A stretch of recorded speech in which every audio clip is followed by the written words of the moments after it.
exponer es Fisiología de Trabajo en Condiciones Diferenciadas. Los integrantes del grupo somos Cárdenas Rivas Francesca, Guerra Castillo Valeria, Román Castillo Mirla, Villoslada Montenegro Fernando. En la introducción tenemos, la fisiología del trabajo se va a definir como una disciplina interdisciplinaria que va a estar asociada a procesos adaptativos en la realización de actividades laborales que requieren esfuerzo físico de carácter motriz, caracterizada por la carga de trabajo en cada actividad laboral y mecanismos de control de riesgo de enfermedades profesionales. Vamos a tocar 3 puntos: la fisiología de altura, fisiología de estrés y respuesta hormonal y la fisiología del sueño. Los objetivos de este trabajo van a ser realizar una revisión de las principales características fisiológicas relacionadas con el trabajo, revisar las características fisiológicas de adaptación a la altura, revisar las características fisiológicas del estrés y respuesta hormonal y revisar las características fisiológicas del sueño. Fisiología de adaptación a la altura, de estrés y respuesta hormonal y fisiología del sueño. En cuanto a la fisiología de adaptación a la altura, bueno, para entender un poco más tenemos que centrarnos en unos conceptos básicos, ¿no? La presión barométrica, también denominada presión atmosférica, es el peso del aire por encima del punto de medición y esta varía según una serie de condiciones, ¿no? Puede haber condiciones climáticas, épocas del año, el punto donde se mide. Lo que tenemos que tener en cuenta es que a mayor altura hay una menor presión barométrica. Esa sigue comparando el nivel del mar a 660 milímetros de mercurio, comparado con la cima del Everest, 250 miligramos de mercurio. Así también la presión parcial de oxígeno, que es el peso del componente de oxígeno en el aire, también varía a nivel de la altura.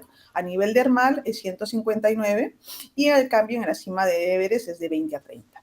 Conforme la presión barométrica se reduce con la altitud, se va a reducir también la presión parcial de oxígeno. Si la presión barométrica disminuye, también disminuye la presión de oxígeno. Entonces hay como consecuencia una hipoxia, ¿no? Y esta hipoxemia ambiental lleva a una hipoxemia en sangre, ¿no? Menor concentración de oxígeno en la sangre. Entonces, ya teniendo en cuenta todo esto, sabemos que el organismo es sabio, ¿no? El organismo se adapta. Entonces, tenemos dos tipos de condiciones fisiológicas adaptativas. Una es una condición, una adaptación, aguda, y otra es una adaptación crónica.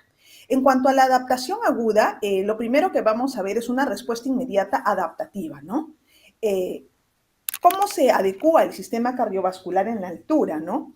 Primero, lo que sucede es que va a haber a nivel ventilatorio, aumenta de manera instantánea el estímulo sobre los quimiorreceptores. Sabemos que hay dos tipos de quimiorreceptores: periféricos, ubicados en el cuerpo aórtico y cariotidio, y los centrales en el tronco encefálico, ¿no? Debido a esto y como tal, luego también va a haber una estimulación del sistema cardiovascular que se combina con la activación del sistema simpático, y finalmente van a existir otros mecanismos como tal que ayudan al cuerpo a esta adaptación. A nivel del sistema hematopoyético va a haber este aumento de la producción de eritropoyetina, y a nivel de lo que es el sistema pulmonar hay un aumento también en lo que es la presión arterial. En el cuadro de la izquierda podemos ver resumidos, ¿no? La hipoxia estimula los quimiorreceptores periféricos ubicados en los cuerpos carotídeos. Posteriormente, estos detectan hipoxia, la persona aumenta la respiración, se produce una hiperventilación. En tercer lugar, se estimula el sistema adrenérgico como tal, el sistema simpático.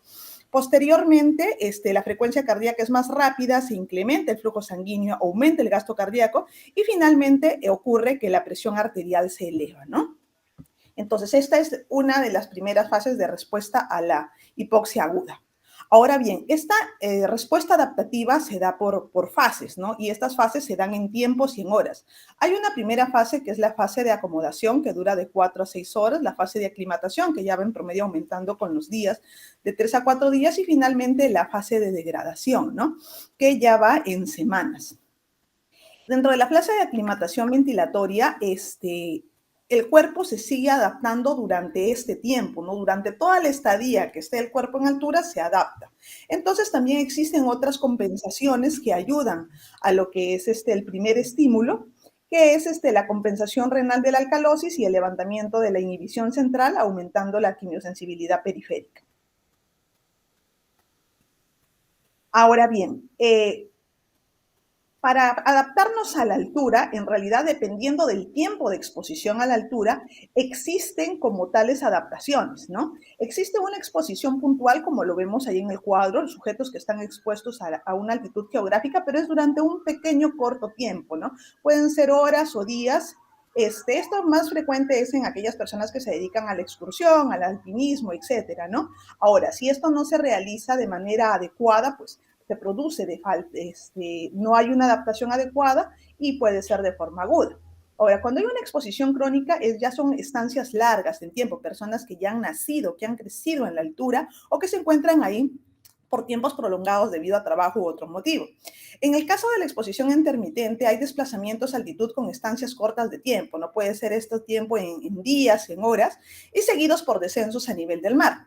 Ahora, también puede tratarse de situaciones repetidas puntuales, ¿no? Exposición eventual intermitente o bien que se prolonguen durante un tiempo prolongado de varios meses. Entonces, esto se denomina exposición intermitente de intervalo o incluso también existe una exposición crónica intermitente. Cada una de estas exposiciones tienen una adaptación diferente.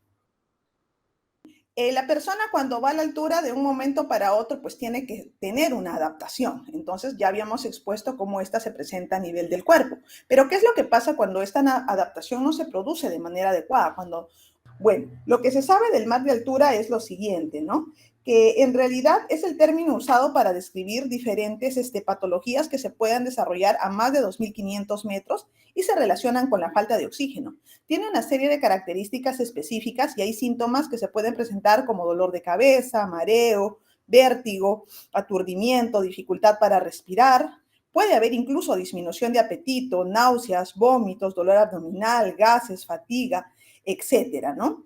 ¿Qué es lo que se debe hacer para prevenir esto? Bueno, en el caso de los que se exponen de manera corta, o bueno, si se van a exponer también de manera prolongada, debe haber un tiempo de adaptación, ¿no? Debe haberse aclimatado los días previos. En el caso de haber un ascenso, este ascenso debe ser lento, debe haber una adecuada hidratación e incluso se recomienda la ingestión de carbohidratos.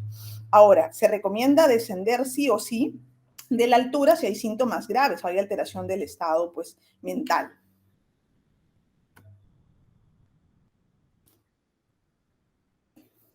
Ahora bien, hay factores que determinan la aparición y la severidad de este mal de altura agudo, ¿no? Una cosa es el tiempo en el que se llega a la altura, porque no es lo mismo descender de manera pausada que hacerlo de manera rápida. ¿Cuánto se quede la persona ahí? Como habíamos visto, puede ser aguda, crónica, intermitente, etcétera.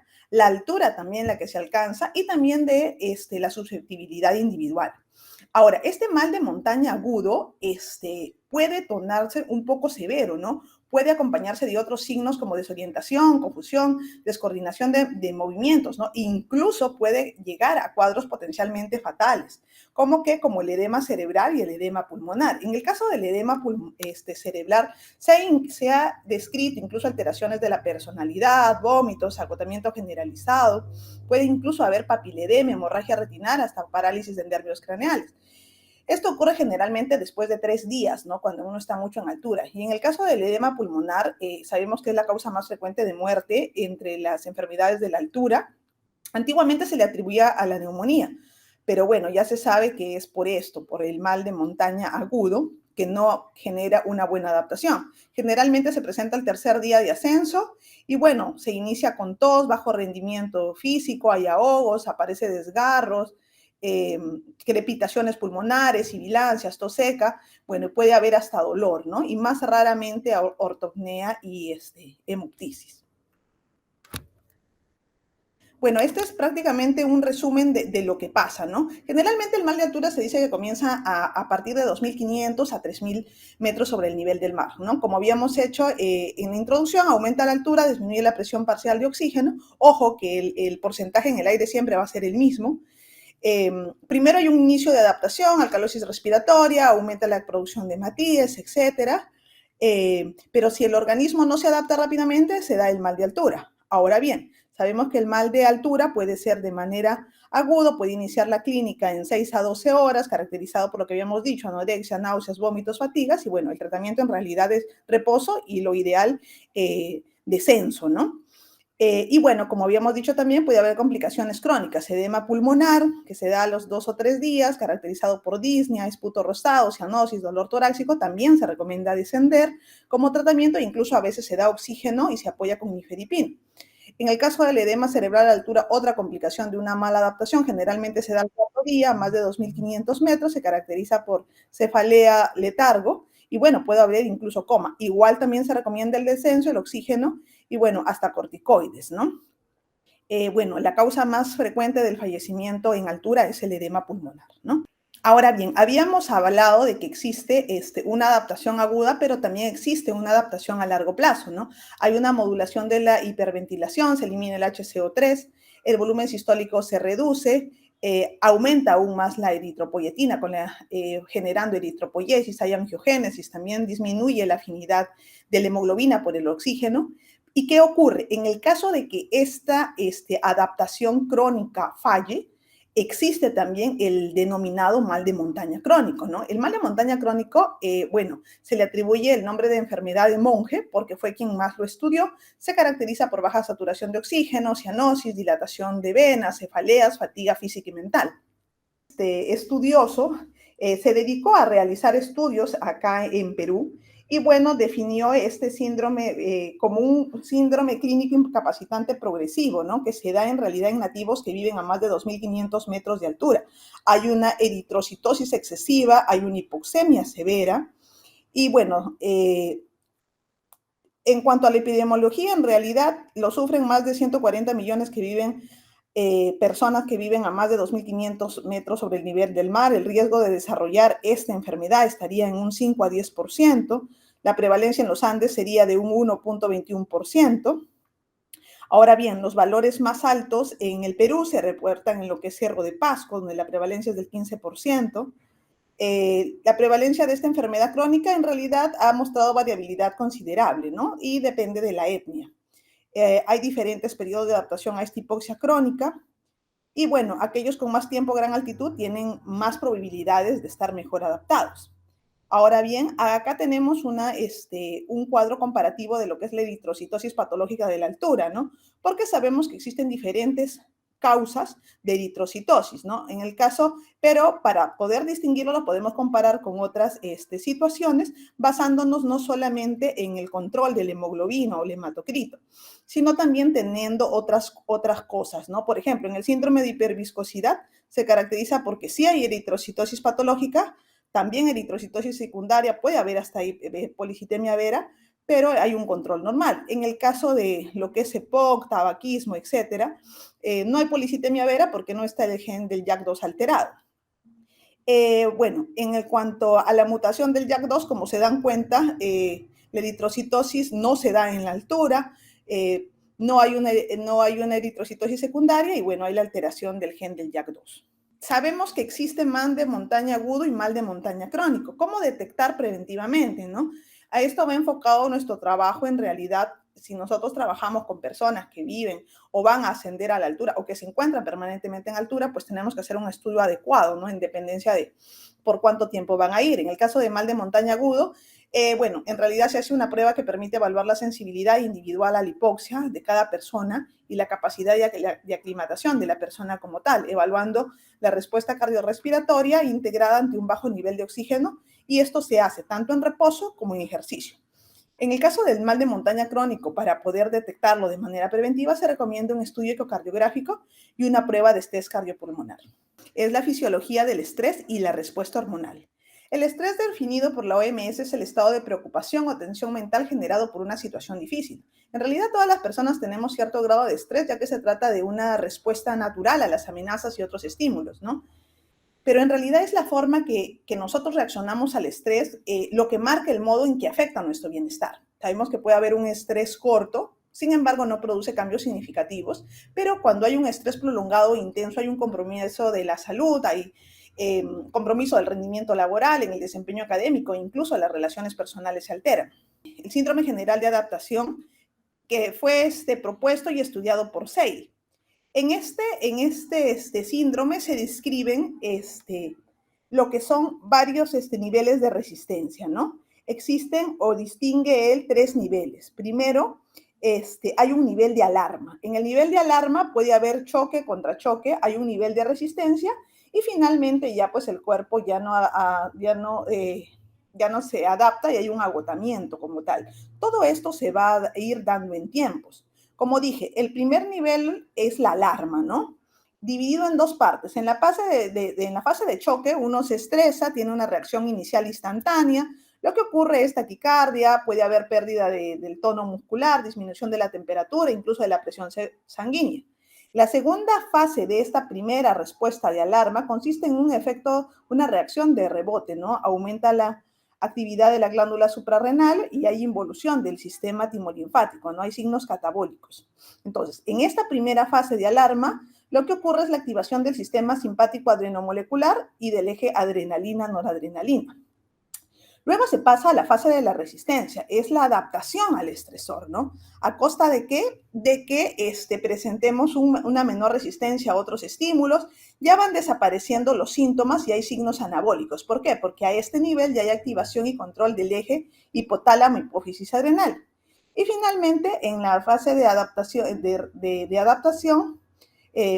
la última fase es la fase de agotamiento, ¿no? Que vuelven a reaparecer los signos de alarma y bueno, puede ser tanto que hay incluso riesgo de muerte, ¿no? ¿Por qué? Porque el organismo, el cuerpo, hay una pérdida de adaptación del individuo y esta pérdida de adaptación es tanto física como fisiológica.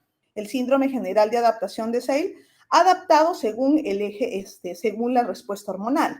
Como habíamos dicho, en el choque contra choque, que es la primera fase de la reacción de alarma, en el choque pues ahí va a haber la taquicardia, pérdida del tono, disminución de la presión sanguínea, incluso disminución de la temperatura.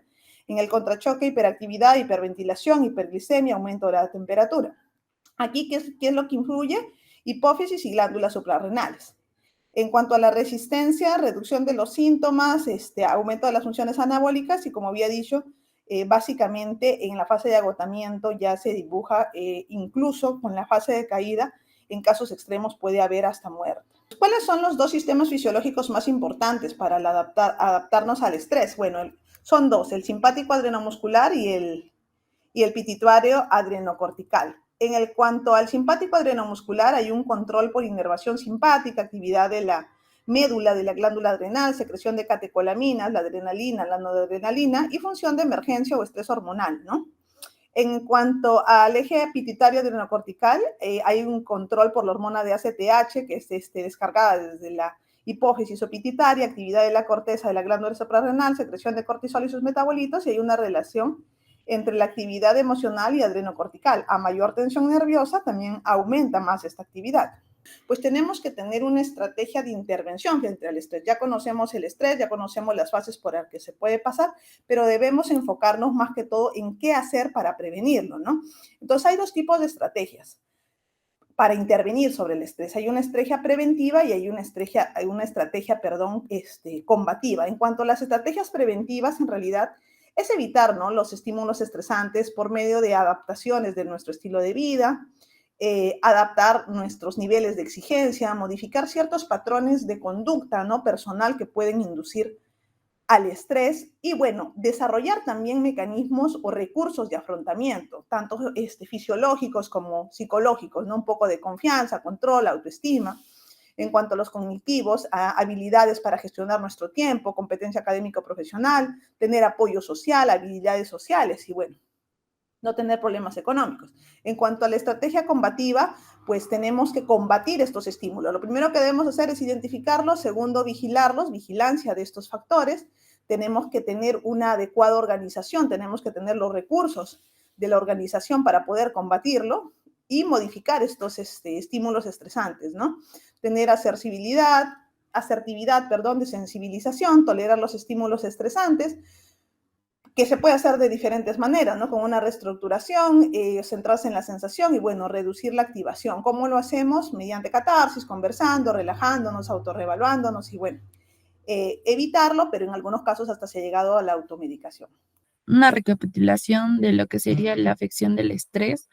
Esto es ya un resumen donde ve por cada órgano se ve la afección, ¿no?, que causa tanto la tensión, que es la fase inicial, y la fase del estrés.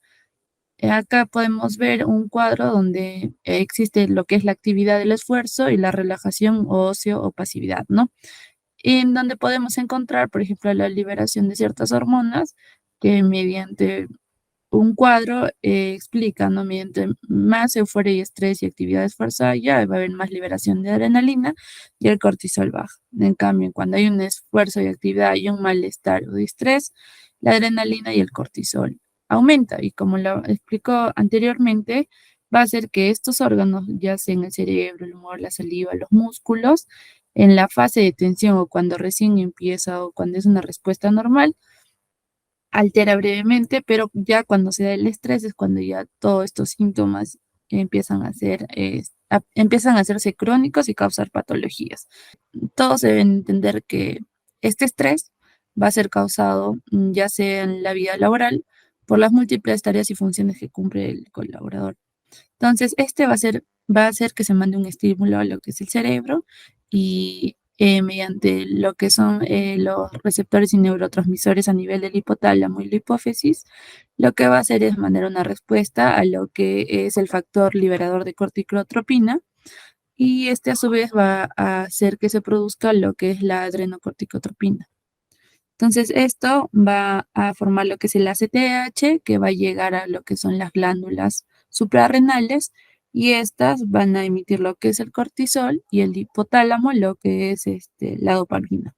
Al interactuar ambos, van a formar lo que es la adrenalina y va a tener algunos efectos sobre el corazón, que es la aceleración del ritmo cardíaco, la aceleración de la frecuencia respiratoria, va a inhibir lo que es la micción, también la digestión y en ausencia de estos, cuando empieza, por ejemplo, a fallar lo que es la dopamina, va a hacer que la adrenalina también baje y entonces va a causar en el colaborador lo que es un déficit a nivel del sueño y también en su estado emocional. En cambio, cuando el cortisol, como va a permanecer, porque ya no va a ser formada lo que es la dopamina por el hipotálamo, va a hacer que exista un estrés crónico, como lo que hace el cortisol es disminuir la regeneración celular y va a probar que va a causar que este mismo la inmunidad baje. Entonces vamos a ser susceptibles a cualquier tipo de enfermedad, ya sea viral o bacteriana.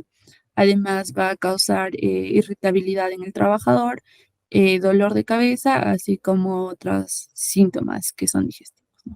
Entonces es importante también que el estrés que se da a nivel laboral sea tomado en cuenta con algunas medidas para que esto pueda ser regulado de alguna forma o se puede evitar mediante algunas técnicas que tendría que ser evaluado previamente por cada función o cada tarea que desarrolle el trabajador, ¿no?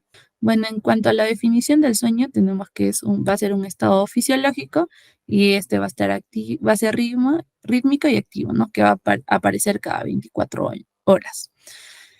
Entonces, esto se va a alternar y va a estar regulado por lo que es el ciclo circadiano. Sobre todo, esto tiene una importancia porque va a estar estimulado por la disminución de la luz. Entonces, el ciclo circadiano se basa en eso, ¿no?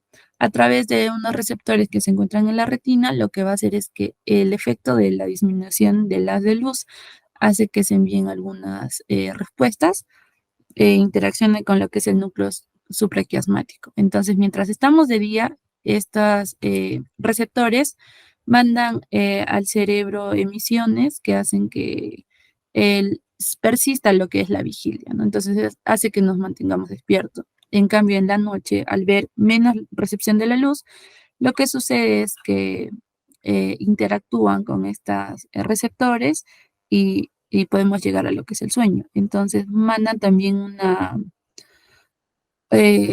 una señal a lo que es el área hipotalámica, luego al ganglio central superior y asimismo a la hipófisis. Esto sucede durante todo el día, desde las 7 de la mañana hasta las 9 de la noche, ¿no? Entonces, luego va a haber una producción de la melatonina. Lo que hace esta es que persista lo que es el sueño y entonces se puede llegar a tener un sueño desde las 9 de la noche hasta las 7 de la mañana, donde otra vez empieza a generar lo que es el estímulo de la luz, ¿no? Entonces, también es importante ver cómo son las diferencias de esto y de lo que se encargan, ¿no?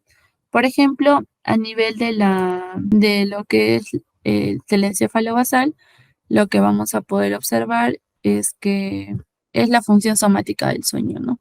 Así también lo que es el área preóptica, el control de la temperatura corporal, que más adelante vamos a explicar por qué es importante.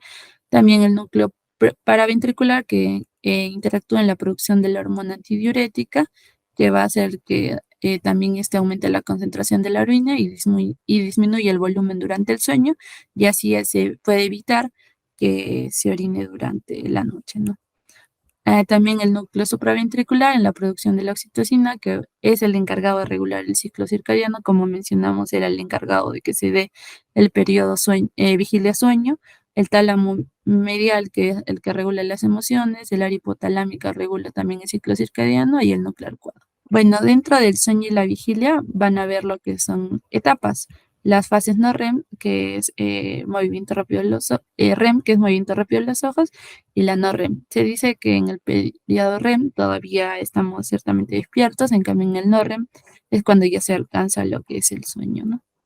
Entonces, dentro de esto también va a estar lo que es la fase 1, la fase N1, N2, N3, la fase R, ¿no?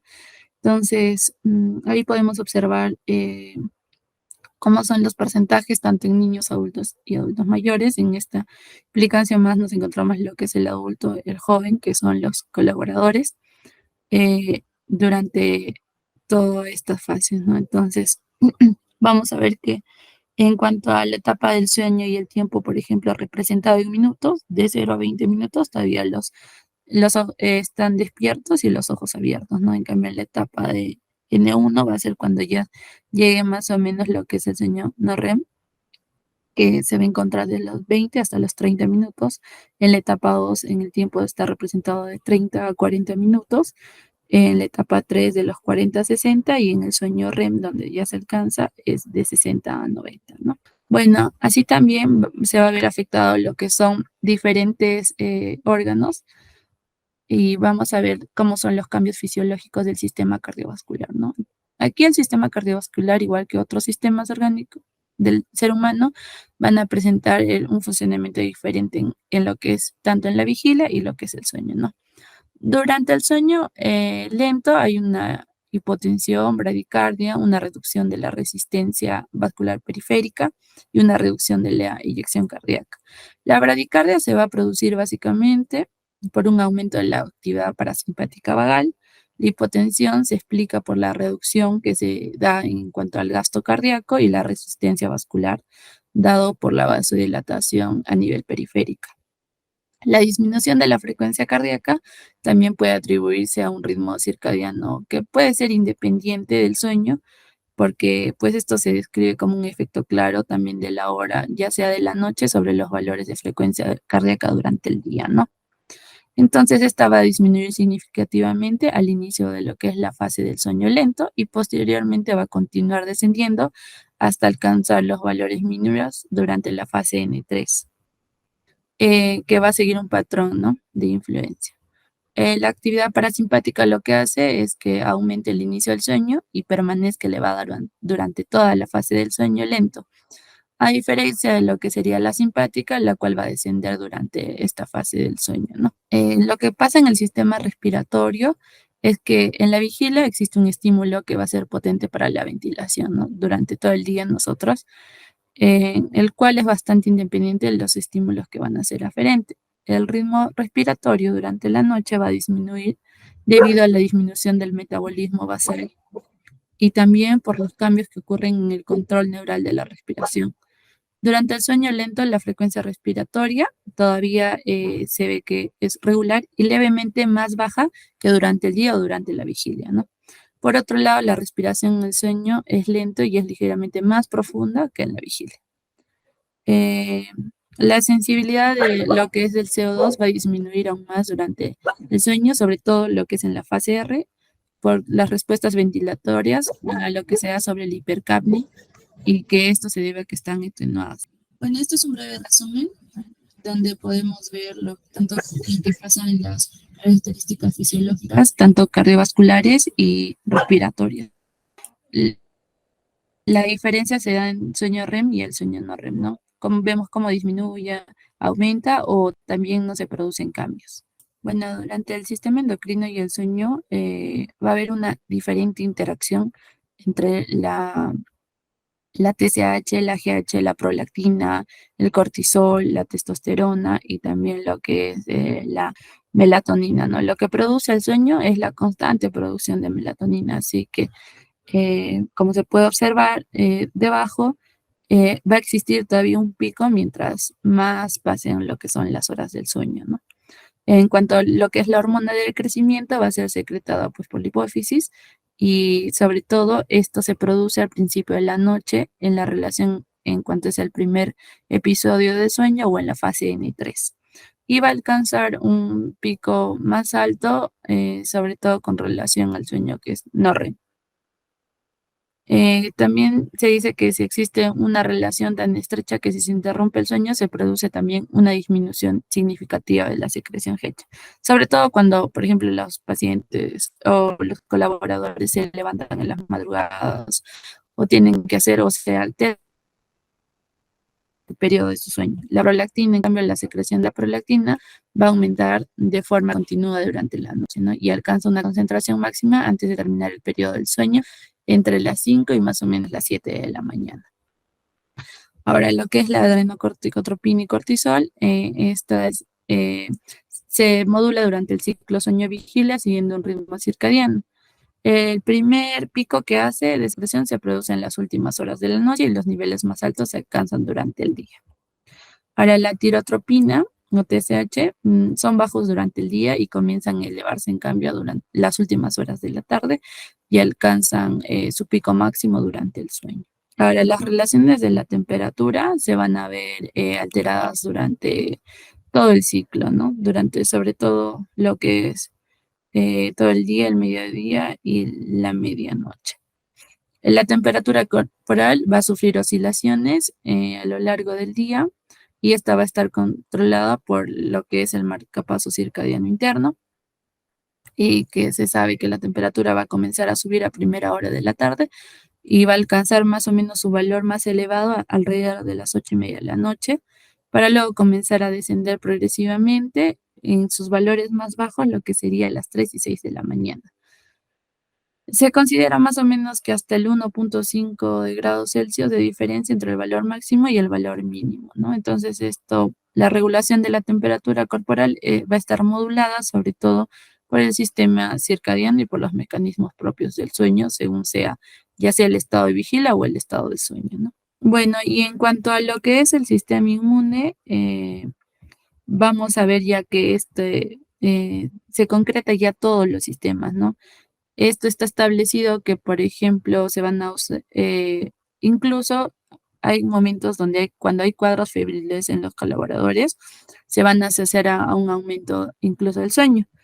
Eh, También así como la disminución de los efectos cuando las personas tienen algún tipo de infección eh, se van a ver también afectados relativamente porque las personas no han tenido periodos de sueño que sean correlativamente, ¿no? Así como se explicó anteriormente que en el estrés se alteraba lo que es el sistema inmune, al nosotros no tener un regulado lo que es el periodo sueño-vigilia, va a hacer que también este sistema se altere y empiece a, cuando baja la inmunidad, a ser más predisponentes a que todos estos factores influyan y desencadenen en lo que son la formación de diversas citocinas producidas por el sistema inmune y entonces estas interactúen más para el desarrollo más rápido de distintas enfermedades, ¿no? El trabajo en condiciones diferenciadas demanda una serie de cambios adaptativos que, como hemos visto en toda la presentación, son en su mayoría fisiológicos que impactan en los diferentes sistemas del organismo, ¿no? Y a su vez demandan también un mayor esfuerzo, tanto físico como mental, en un trabajador. Por ejemplo, en el trabajo en grandes altitudes, por encima de los 2.500 metros de altura sobre el nivel del mar, hay exposición a diferentes factores ambientales, como el frío, la baja densidad de aire, inclusive una mayor potencia de la luz ultravioleta. Pero la hipoxia es el aspecto más trascendente en este proceso de adaptación del trabajador, que ya se abordó ampliamente durante la presentación.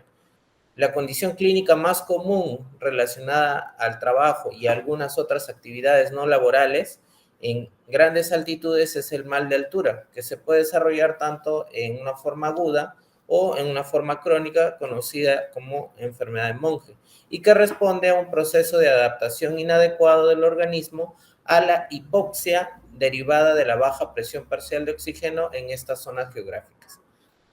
El estrés demanda también otra serie de cambios fisiológicos de carácter neuromoral en el organismo. Aquí, el eje del sistema hipotálamo-hipófisis suprarrenal es el responsable principal de esta respuesta frente a un estímulo externo. Si la exposición al estímulo se prolonga, puede derivarse en un estado crónico de estrés, y la evidencia médica actual nos habla de que esto está relacionado con diversos daños a la salud física, mental, que finalmente, extrapolándolo a un trabajador, pueden impactar inclusive en el nivel social y organizacional de la empresa o la organización a la que pertenece. Otro aspecto importante que también se abordó en esa presentación, se habló acerca de los ritmos circadianos y todos los cambios que generan en el cuerpo, cambios físicos, mentales, conductuales, que tienen un ciclo regular de 24 horas y los cuales están regulados por los denominados relojes biológicos. Un ejemplo de ritmo circadiano es el que hace, por ejemplo, la luz como estímulo, por ejemplo, en las noches cuando disminuye nos da sensación de dormir, y durante el día, pues, la necesidad de estar despiertos. Bueno, estos ritmos circadianos pueden influir en las funciones importantes del cuerpo, que como hemos visto, participa o encamina la liberación de hormonas de todo tipo para regular el metabolismo interno, los hábitos alimentarios, la digestión y todas las funciones biológicas en general, inclusive el control de la temperatura corporal y la respuesta inmunológica. Y como hemos visto en el desarrollo de toda esta presentación, las condiciones diferenciadas en los ambientes de trabajo, como el trabajo en grandes altitudes, trabajos con una elevada carga física o mental, es decir, trabajos con exposición a estrés, trabajos con turnos rotativos o el trabajo nocturno, pueden generar cambios fisiológicos en el organismo, y estos a su vez una respuesta adaptativa que será diferente para cada persona, lo cual finalmente impactará en la salud y en el nivel de productividad del trabajador. De ahí que la importancia del estudio de la fisiología del trabajo en condiciones diferenciadas, que nos aportará las bases biológicas para un mejor entendimiento de esa compleja relación que hay entre el hombre, la actividad laboral que desarrolla y su ambiente de trabajo, y así también el desarrollo de enfermedades ocupacionales bajo estas condiciones diferentes a las habituales. Muchas gracias.